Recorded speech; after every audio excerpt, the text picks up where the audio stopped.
ہے، بڑے نصیب کی بات ہے۔ زمین دیکھی، زماں دیکھا، سارا جہاں دیکھا، زمین دیکھی، زماں دیکھا، سارا جہاں دیکھا، مکہ اور مدینہ نہ دیکھا تو کچھ نہ دیکھا۔ علی اسلامیہ جیسا کہ آپ سبھی اللہ جان نہیں کہ ماہ شوال مکرم کا ایک مہینہ ہمارے درمیان سے رخصت ہوگا، ایک مقدس اور بابرکت مہینہ ماہ ذی القعدہ جو شہر غروب سے مجمع فروز ہو چکا ہے، جس کو حج کے مہینے سے بھی تعبیر کیا جاتا ہے۔ اللہ تعالیٰ کا شکر ہے کہ اللہ نے ہم تمام کو امت محمد صلی اللہ علیہ وسلم میں پیدا فرمایا، اور اس کا بھی شمار احسان فضل کے حج کے سبحان الدین ہم تمام کو جمعہ کی نماز کے لیے جمع ہونے کی توفیق مرحمت فرمائے۔ خطبہ مسلمہ کے بعد جس آیت کریمہ کی تلاوت کرنے کا شرف میں نے حاصل کیا ہے، اس میں رب کائنات فرما رہا ہے وَأَتِمُّ الْحَجَّ وَالْعُمْرَةَ لِلَّهِ، حج اور عمرہ اللہ کے لیے مکمل کرو۔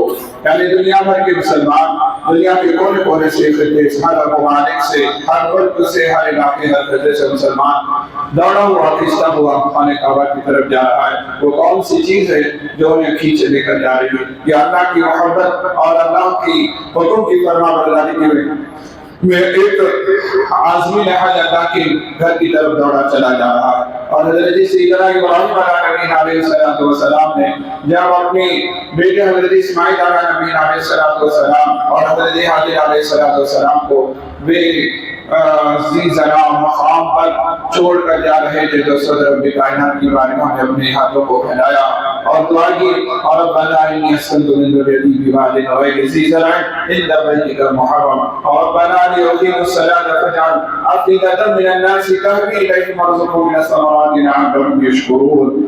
اے اللہ، یہ میرا بچہ اور میرے گھر والے یہاں پر چھوڑ کر جا رہا ہوں، وادی غیر ذی زرع میں ہے، یہاں پر لوگوں کو نمازی بنا دے، نماز قائم کرنے والا بنا دے، اور لوگوں کی محبت اس علاقے کی عطا فرما دے، یہاں پر بے شمار رزق عطا فرما دے، اس جگہ کو حرمت والا بنا دے۔ اللہ نے حضرت ابراہیم علیہ السلام نے اللہ کے خاطر اپنا گھر بار چھوڑا، اپنا وطن چھوڑا، اپنے بیوی بچوں کو جو 70 سال کے بڑھاپے میں جو اولاد ہوئی تھی، اللہ کے ایک اشارے پر اپنے بیوی اور بچوں کو چھوڑ کر جا رہے ہیں۔ اے ابراہیم، تم نے ہماری مانی ہے، تم جو مانگو گے ہم تمہیں ادا کریں گے۔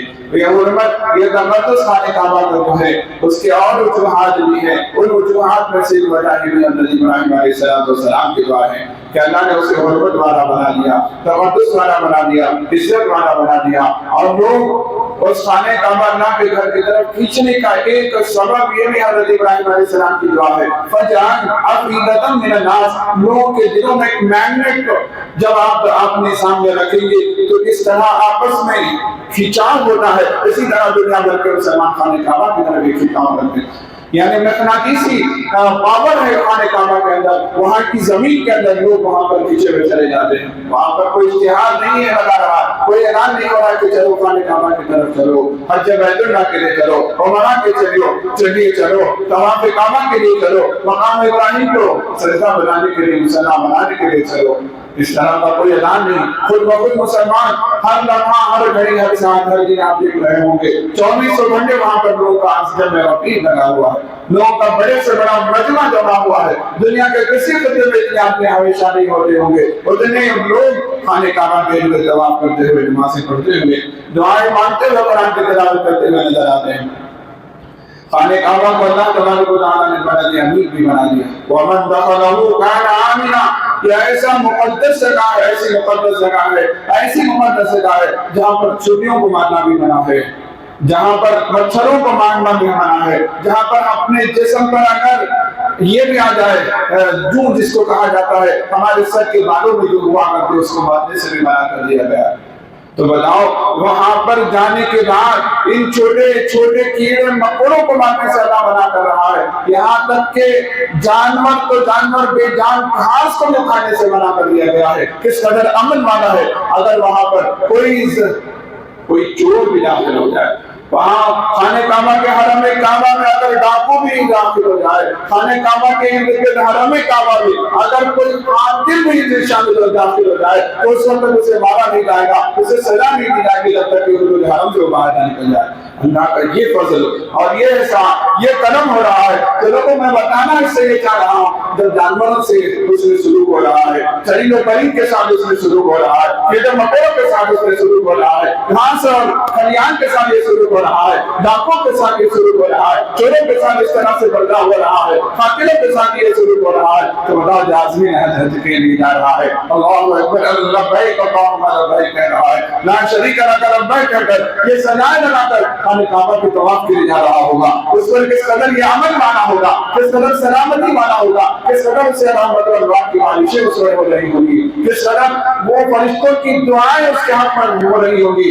لوگوں یہ یہی خانہ کعبہ افضل ہو، لوگوں کے دلوں کی تمنا، لوگوں کے دلوں کی دھڑکن نہیں بنا ہوا ہے، کیونکہ ہمارا وقت وہاں پر انوار و برکات کا نظر، ہمارا وقت وہاں پر گناہ معاف ہوتے ہیں، ہمارا وقت دعائیں قبول ہوتی ہے، ہمارا وقت وہاں پر درجے بلند ہوتے ہیں، ہمارا وقت وہاں پر رحمت نور کی بارش ہو رہی ہوتی ہے، اور ایک نیکی ایک لاکھ نیکی، ایک سجدہ اور ایک لاکھ سجدہ کے برابر، ایک آیت پر ایک لاکھ آیت کے برابر، اتنا کثیر ثواب، اتنا کثیر اعلان اللہ کی طرف سے ہو رہا ہے کہ ہر مسلمان اور وہ تڑپتا رہتا ہے، بے چین و بے قرار رہتا ہے، ہمراہیاں لے جاتا ہے، اور آنکھوں سے آنسو جاری ہوتے رہتے ہیں کہ مولا ہمارا بنا ہوا کب آئے گا، ہم مقام ابراہیم کو مسلح کب بنائیں گے، حجر اسود کے دل سے ہم کب دیں گے، ہم خانہ کعبہ میں طواف ہمیں کب نصیب ہوگا، وہاں پر زمزم کے کنویں سے ہم کب سیراب ہوں گے، صفا مروا کی صحیح ہمیں کب نصیب ہوگی، ہمیں احرام پہننا کب نصیب ہوگا، وہاں پر فرشتوں کے دعاؤں کے حصے کب ہوں گے۔ لوگوں یہ عظیم سعادت ہے، یہ بڑی برکت والی جگہ ہے، بڑی عزت والی جگہ ہے، بڑی حرمت والی جگہ ہے، بڑی تقدس والی جگہ ہے۔ اس کے لیے اللہ کی بارگاہ میں اپنے ہاتھوں کو پھیلاؤ،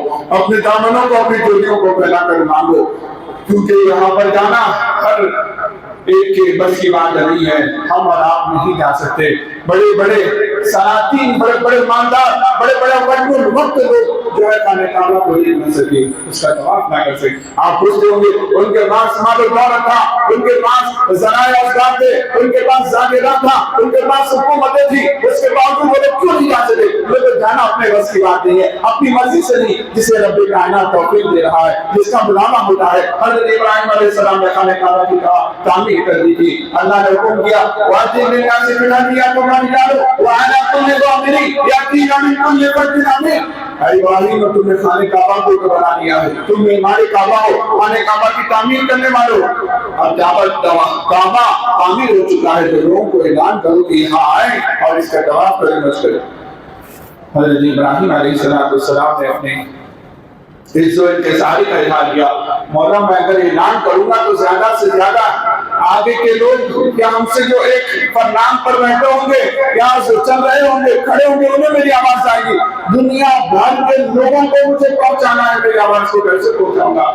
عربی کائنات نے فرمایا اے خلیل اللہ، اے ابراہیم تم کیوں گھبراہ ہوتے ہو؟ النداء منک والبلاغ منا، ندا لگانا، آواز لگانا تمہارا کام ہے اور پہنچانا ہماری ذات کا کام ہے، تم آوازیں تو لگاؤ گے۔ دیکھو حضرت ابراہیم علیہ السلام نے لوگوں کو بلایا اللہ کے گھر کی طرف، تو اللہ کی طرف سے مفسرین یہ لکھتے ہیں، محدثین یہ لکھتے ہوئے احادیث میں نظر آتے ہیں حضرت ابراہیم علیہ السلام کی آواز دنیا کے کونے کونے میں، دنیا کے چپے چپے میں، دنیا کے گوشے گوشے میں جہاں مسلمان نہیں، جتنے لوگ آباد تھے سارے مخلوقات نے سنا، اور جن لوگوں نے آپ کی آواز کو لبیک کہا ہے وہ سارے کے سارے لبیک کہنے والے خانہ کعبہ کو آئیں گے۔ یہاں صرف زندہ لوگوں نے بھی نہیں، جو ماں کی رحم میں پیٹ میں تھا اس نے سنا، وہ ماں کے پیٹ سے لبیک کہہ رہا ہے، باپ کے سن میں تھا، باپ کے سن سے آوازیں اس نے دی ہے کہ لبیک حاضر ہوں حاضر۔ تو لوگوں حضرت ابراہیم علیہ السلام نے پکارا اور ہم لبیک کہہ رہے، بتا ہی رہا ہوں کہ یہ مقدس مقام ہے، یہ وہ عظیم الشان جگہ ہے، یہ تقدس والی وہ جگہ خانہ کعبہ علیہ السلام کا آغاز ہوا ہے، جہاں جبریل اپنی سینکڑوں نہیں بلکہ 23 سال میں ہزاروں مرتبہ آئے ہیں، جہاں پر آپ نے زندگی گزاری ہے، جہاں پر اشرف مبشرہ نے زندگیاں گزاری، جہاں پر خلفاء راشدین نے زندگیاں گزاری، جہاں ازواج مطہرات نے گزاری، جہاں صحابہ بدرین نے زندگیاں گزاری، جہاں پر اللہ کی رحمت و انوار کا نزول ہوتا ہے، رحمت و نور کی بارش ہوتی ہے، ایک نیکی ایک لاکھ کی ہے, جہاں پر اللہ کا گھر ہے, جہاں پر مقام ابراہیم ہے, جہاں حجر اسود ہے, جہاں صفا مروا ہے, جہاں پہ زمزم کا کنواں ہے, جہاں میدان عقاب ہے, جہاں میدان مصطفیٰ ہے, جہاں وادی مینا ہے, یہ اتنی مقدس مقامات ہے. اس کے ساتھ ساتھ انبیاء علیہ السلام کی مزاریں وہاں ہیں. انبیاء علیہ السلام وہاں آئے ہیں اور اپنی زندگیاں گزار کر ان کی مزارات بھی وہاں پر موجود ہیں. ان تمام مقدس اور عظمت و تقدس والی چیزوں کی وجہ سے میں یہ کہنا چاہ رہا ہوں, اتنا تقدس, اتنی نیکیاں, اتنی بشارتوں کے لیے ہم نہ کھائیں. کتنے بڑے محروم ہو جائیں گے, کتنے بڑے ہماری کم نصیبی ہو جائیں گی, کتنی بڑی ہمارے لیے یہ مایوسی کا, کتنی بڑی محرومیت اور کتنے بڑے احساس سے ہم دور ہو جائیں گے. تو لوگوں, یہ مقدس مقام کے بارے سننے کے بعد ہم اللہ کی بارگاہ میں گر گڑائے, روئے, تڑپے, بے چین ہو, بے قرار ہو جائے. ہمارے جذبات احساس آپ کو اللہ دے گا تو ذرائع نہ ہوں گے, اسباب نہ ہوں گے. ہمارے جذبوں کی وجہ سے, ہمارے طلب کی وجہ سے, ہمارے احساس کی وجہ سے, ہماری قوم کی وجہ سے اللہ سبیلیں پیدا کر دے گا, اسباب پیدا کر دے گا, وسائل پیدا کر دے گا. جو بڑے بڑے سلاطین نہ دیکھ سکے, بڑے بڑے مالدار نہ دیکھ سکے, بڑے بڑے مالدار اس سے فائدہ نہ اٹھا سکے, صرف ان کے دلوں میں وہ فرق نہ تھی, وہ جذبہ نہ تھا, وہ بلبلا نہ تھا, وہ احساس نہ تھا, اس کی وجہ سے وہ نہ جا سکے. مگر ہم نے طرف کی وجہ سے حاضری ہماری نصیب ہو جائے. لوگوں, اس لیے اپنے آپ کو بیدار کرو, اپنے آپ کو تیار کرو, اپنے آپ کو آنکھوں سے آنسو بہاؤ. رب کائنات آپ کے لوگوں کو خالی نہیں جانے دے گا. اور چلو, میں گزشتہ جمعہ حج کی بہت ساری فضیلتیں آپ کے سامنے رکھی. یا ایھا الناس قد فرض علیکم الحج فحجوا بھی کہا, من اراد الحج فلیعجل بھی کہا. حضرت ایک صحابی رسول کا واقعہ بھی تذکرہ کیا, حضرت بلال حبشی کا بھی تذکرہ ہوا. اور آگے چلے کہ یہ سفر جو ہو رہا ہے, وَأَتِمُّ الْحَجَّ وَالْعُمْرَةَ لِلَّهِ, نماز کا حکم ہوا, اللہ نے وَأَقِیمُوا الصَّلَاةَ وَآتُوا الزَّکَاةَ کہا, کُتِبَ عَلَیکُمُ الصِّیَامُ, روزے کو فرض کیا, کُتِبَ عَلَیکُمُ الصِّیَامُ کہا, اللہ نے زکات کو فرض کیا, وَأَقِیمُوا الصَّلَاةَ وَآتُوا الزَّکَاةَ کہا, جہاد کو کہا, جہاد فی سبیل اللہ کا حکم ہوا. اللہ کہیں پر بھی ان فرائض میں سے کہیں یہ نہیں پڑھ لایا, یہ جملہ نہیں ہے, اللہ کا بل نہیں ہے. وَإِنِ اسْتَطَاعَ إِلَیْهِ سَبِیلًا, اللہ نے وہاں پر بھی للہ کا لفظ لایا ہے. ایک دوسرے مقام کے محطہ میں بھی للہ کا ورڈ کے لایا رہا ہے. اس کی وجہ کیا ہے, اس کے پیچھے کیا راز ہے, ریزن کیا ہے, حکمت کیا ہے؟ تو سنو, نماز میں جتنا دکھاوا نہیں ہے, شہرت اور نام و نمود کا شائبہ اتنا نہیں پایا جاتا جتنا حج میں پایا جاتا. نہ زکات میں اتنا ہے, نہ نماز میں, نہ روزے میں, نہ جہاد میں. جتنا نام و نمود پیسہ خرچ کر رہے ہو, گھر کو چھوڑ رہے ہو, دوست احباب کو چھوڑ رہے ہو, ماں باپ کو چھوڑ رہے ہو, اپنا وطن کو خون آباد کر رہے ہو, لاکھوں روپیہ لوٹا کر جا رہے ہو, پھر تمہارا یہ لاکھوں روپیہ لوٹانا ضائع نہ ہو جائے, برباد نہ ہو جائے. تم وہاں پر بچے کھا رہے ہو اور کرداروں کو غبار آلود کپڑے پہن کر ننگے سر ننگے پاؤں کو لبیک کر کے پکار رہے ہو. اور اب کی بارگاہ سے آواز آ رہی ہے, لا لبیک لا سعدیک, نہ تیرا لبیک قبول ہے, نہ تیری حاضری قبول ہے. بغام کس قدر افسوس اور کتنا تک ہوگا, کتنی پریشانی میں انسان ہو جائے گا کہ میں نے سب کچھ چھوڑا, رب کو راضی کر لو, رب کی خوش کر لو, رب کی رضا حاصل کر لو, میں یہاں پہنچا ہوں, نہ میری حاضری قبول ہے, نہ میرا لبیک قبول ہے.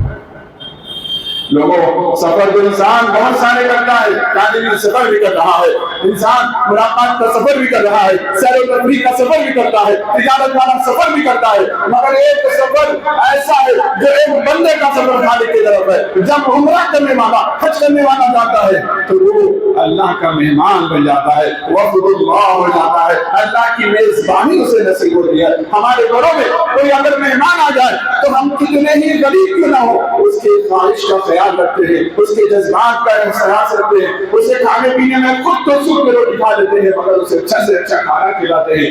لوگوں, جب ایک مسلمانوں کا یہ عالم ہے, ان کے خاطر ترازوں کا یہ عالم ہے, تو بتاؤ جو رب کائنات اپنے گھر اپنے مہمانوں کو بلا رہا ہے, اپنے وقت اللہ کو بلا رہا ہے, خود میزبانی کر رہا ہے, وہ رب سے مانگ رہا ہے, مولا مجھے معاف کر دے, میرے ماں باپ کو معاف کر دے, میری اولاد کو معاف کر دے, میرے بھائی بہنوں کو معاف کر دے, میرے بیوی بچوں کو معاف فرما دے, میرے علاقے میں امن عطا فرما دے، میرے گھر میں سکون عطا فرما دے، تو اللہ کیوں نہیں عطا کرے گا؟ کہ مہمان میرا مانگ رہا ہے، مجھ سے مانگ رہا ہے، میں نہیں عطا کروں گا تو اور کوئی نہیں عطا کرے گا۔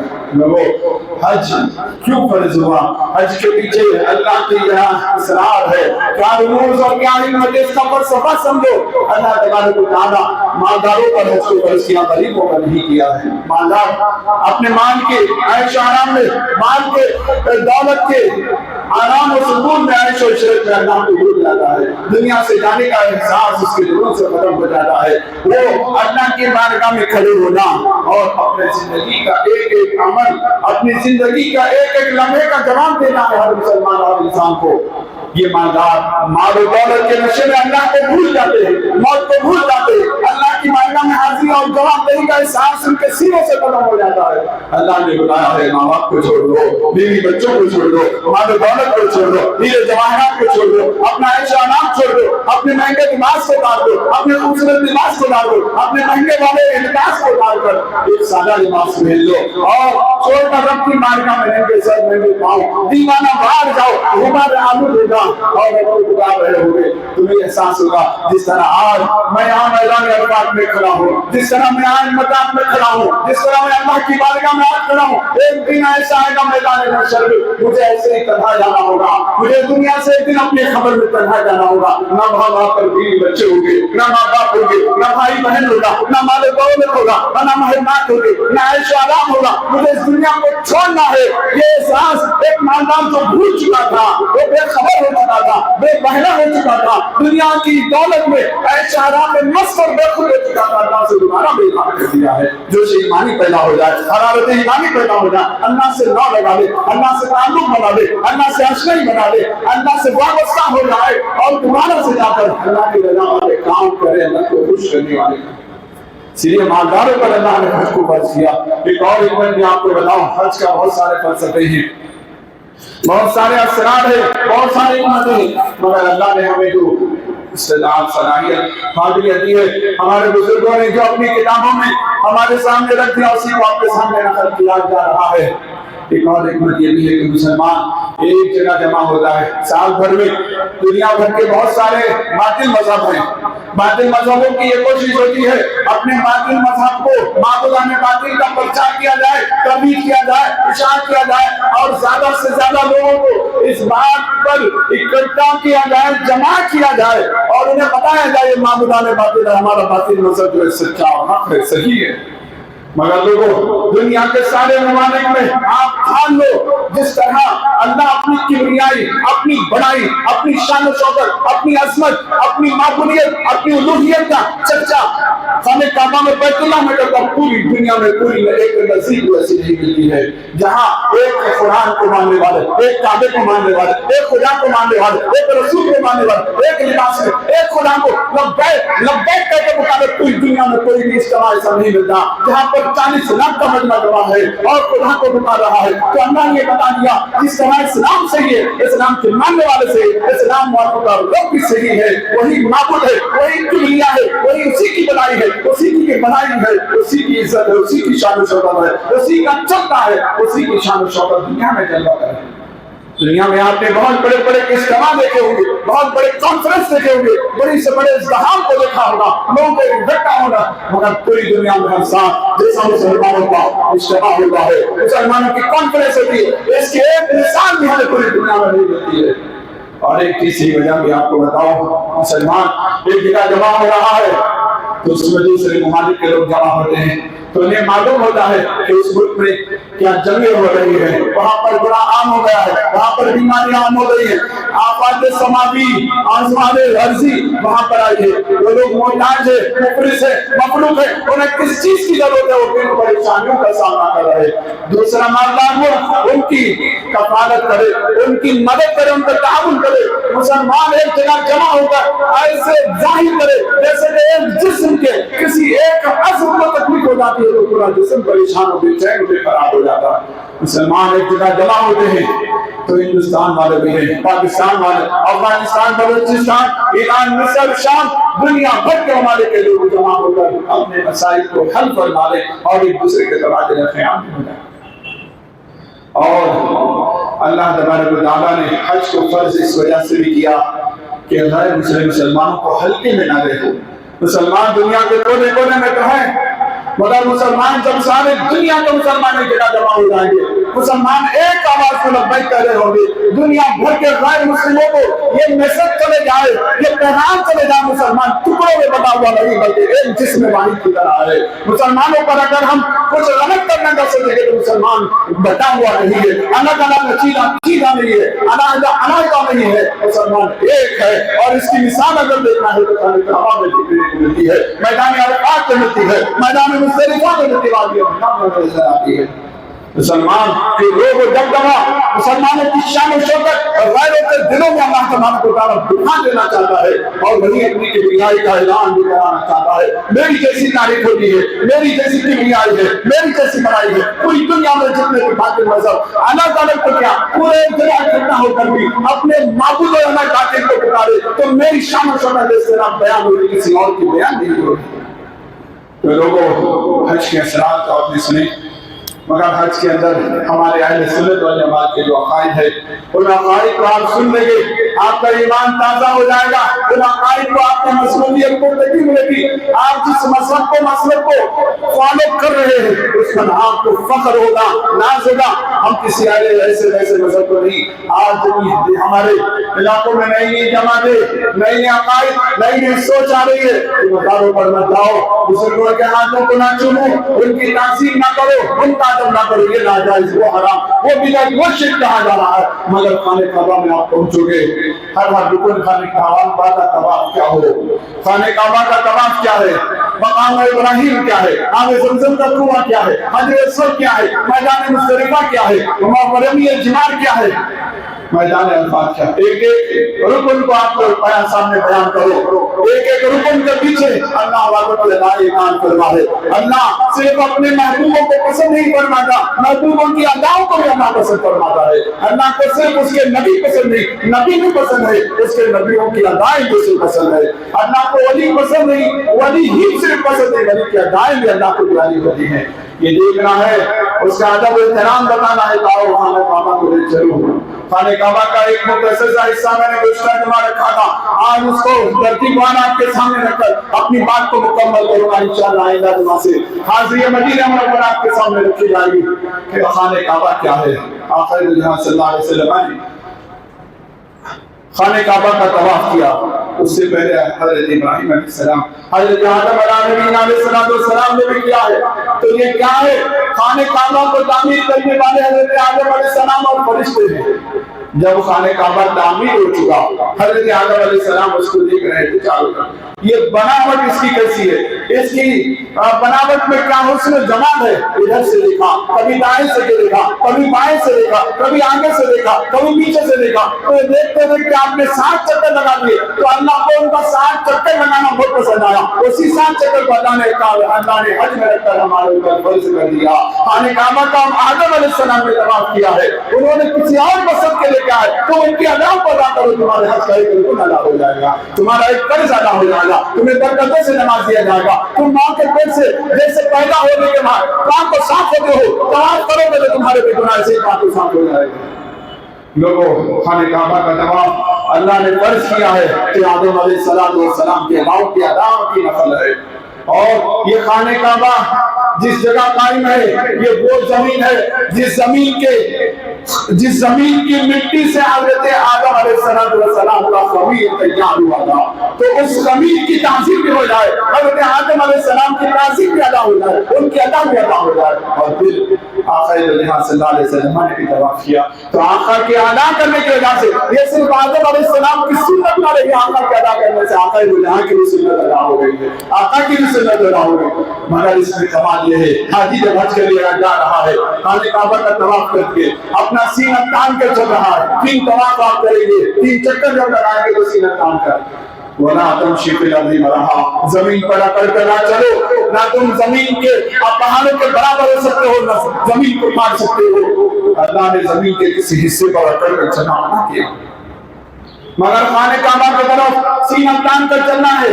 لوگوں یہ حکم اس وجہ سے مسلمان مدینہ منورہ مکہ چھوڑ کر چلے گئے تھے. مدینہ منورہ ہجرت کر کے اللہ کے حکم کی وجہ جب واپس آئے تو خانہ کعبہ کی عزت و عظمت و حرمت و تقدس کو دیکھتے ہوئے وہ سینہ جھکا کر مردے اور گردنیں جھکا کر اس کے ادب میں، اس کے احترام میں، خانہ کعبہ کی تعظیم میں طواف کر رہے تھے۔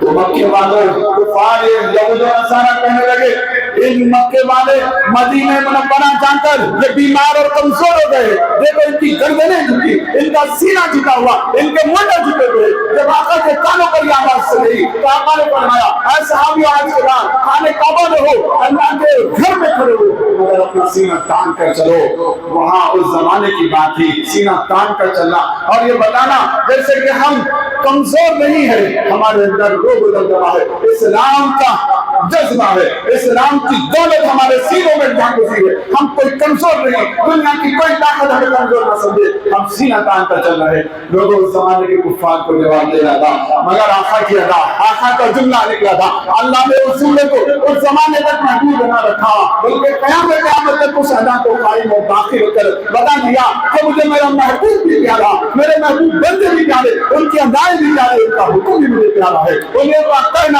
شریعت ہے، ان کا کہنا جائز ہے، ان کا کہنے کو ہی میں نے شریعت بنا دیا، ان کے کہنے ہی کو میں نے حج بنا دیا ہے۔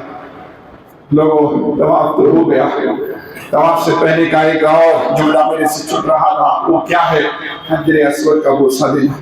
یہ بڑا لمبا اس میں ہے مگر آپ کو جلدی سے بتا دیتا ہوں۔ حجر اسود کو بوسہ دینا، بتاؤ حجر اسود افضل ہے یا قید الرحام؟ تاجدار مدینہ سرور قلب و سینہ صلی اللہ علیہ وسلم کی ذات افضل ہے۔ آپ یہ کہیں گے یہ پتھر کیا آقا سے افضل ہوگا؟ سارے انبیاء سے افضل آقا کی ذات ہے۔ یہ پتھر تو کیا جنت ہزاروں جنتوں سے افضل آقا کی ذات ہے۔ آقا کی ذات تو کیا آقا کا ایک ادا ساری جنتیں ہزاروں جنتیں نہیں ہو جائے تو آقا کی ایک فضیلت کا مقابلہ نہیں کر سکتی ہے۔ مگر اسی افضل ہو کر ایک پتھر کو بوسہ دے رہے ہیں، پتھر کا ادب کر رہے ہیں، پتھر کی تعظیم کر رہے ہیں۔ اس میں وجہ کیا ہے؟ اس میں راز کیا ہے؟ اس میں حکمت کیا چھپا ہوا ہے؟ لوگوں سنو، ساری ادائیں انبیاء علیہ السلام کی اللہ نے وہاں پر رکھی ہے۔ کہیں ابراہیم علیہ السلام کی ادا ہے، کبھی حاجر علیہ السلام کی ادا ہے، کبھی آدم علیہ السلام کی ادا ہے، کبھی اسماعیل علیہ السلام کی ادا ہے، کبھی اسماعیل علیہ السلام کی ادا ہے۔ اللہ یہ چاہتا تھا ساری نبیوں کی ادائیں وہاں ہے، میرے محبوب کی ادا بھی وہاں پر رہنی چاہیے۔ اے محبوب تم بوسہ دے دو، تمہارے بوسہ دینے سے یہ پتھر عظیم نہیں ہو جائے گا بلکہ تمہاری ادا عظیم ہو جائے گی، تمہاری ادا باقی رہ جائے گی، تمہاری ادا کو ادا کریں گے، تمہاری نسبت کو ادا کریں گے تو ساری نسبتوں سے اعلیٰ تمہاری نسبت، ساری نسبتوں میں اعلیٰ ہی نہیں جس طرح تم سارے نبیوں کے سلطان ہو، تمہاری نسبت بھی ساری نسبتوں کے سلطان ہو جائے گی۔ جب تک یہ پتھر کو بوسہ نہیں دے گی تمہارا عمرہ شروع نہیں، تمہارا طواف شروع نہیں، تمہارا مقام ابراہیم شروع نہیں، تمہارا مصلی بنانا شروع نہیں، تمہارا زمزم کا کنویں کا پانی پینا کا شروع نہیں۔ جب تک تم سب کو بوسہ نہ دے دو تمہیں سماج ماتا کی صحیح نہیں شروع کر سکتے ہو۔ پتا کیا چلا؟ آقا کی ادا کو ادا کرنا، ان کی اداؤں کو دل میں بسانا، ان کی محبت کو سینے میں بجانا، ان کے عشق کو سینے میں بسا کر ادا کو ادا کرو۔ عبادت کو عبادت کرو تو عبادت اللہ کی قبول و مقبول ہوتی ہے۔ آقا دو جہاں صلی اللہ علیہ وسلم نے اسے بوسہ دیا۔ آج بہت ساری جماعت کے مسلمان علماء حضرات اپنے اسٹیج سے یہ کہتے ہوئے نظر آتے ہیں ایک حجر اسود پتھر ہے، کوئی نفع نہیں دیتا، کوئی نقصان نہیں دیتا۔ آقا نے فرمایا یہ پتھر نفع بھی دیتا ہے اور نقصان بھی دیتا ہے، یہ اپنے چننے والوں کے حق میں کل قیامت کے روز گواہی دے گا اس نے مجھے بوسہ دیا تھا، اس کا خلوص تھا، یہ خلوص کا گواہی دے رہا ہے، خلوص والوں کی سفارش بھی کرے گا۔ اور اتنا ہی نہیں، یہ جنتی پتھر جو ہے ہم جب چومتے ہیں تو یہ ہمارے گناہ اپنے سینے میں سمو لیتا ہے، ہمارے گناہ اپنے سینوں میں جذب کر لیتا ہے۔ یہ پتھر دنیا میں جب آیا تھا تو سورج سے زیادہ چمک رہا تھا، دو سورج ایک جگہ جمع ہو جائے تب بھی حجر اسود کی روشنی کا مقابلہ نہیں کر سکتے، اس قدر روشن اور سفید تھا۔ مگر لوگوں کے گناہ، لوگوں کے بوسہ دے دے کر اس نے اپنے لوگوں کے گناہوں کو اپنے اندر سمو کر جذب کر کے اتارا۔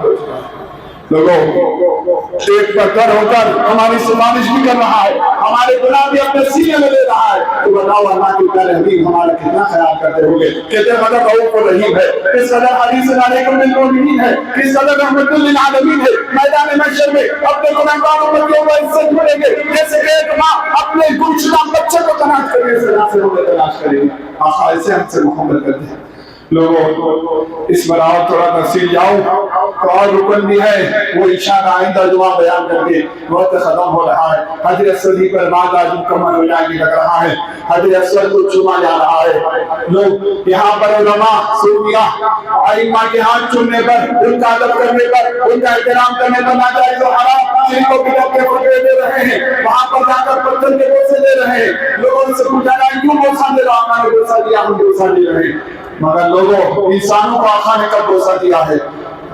لوگوں سنو، آقا صلی اللہ تعالیٰ علیہ وسلم اپنے حسن و حسین کو سینے سے لگا دے، کبھی ان کی پیشانی کو چوما کرتے تھے، کبھی ان کے گرفسان مبارکہ کو چوما کرتے، کبھی ان کے لمحائے مبارکہ کو چوما کرتے، اور بتاتے کہ دیکھو ایسا جنتی پتھر مل جائے تو چومنا، ایسا جنتی نوجوان مل جائے تو چومنا، بشر کو بھی نہ چھوڑو، حضرت کو بھی نہ چھوڑو۔ آقا نے لوگوں کو چوم کر بتایا۔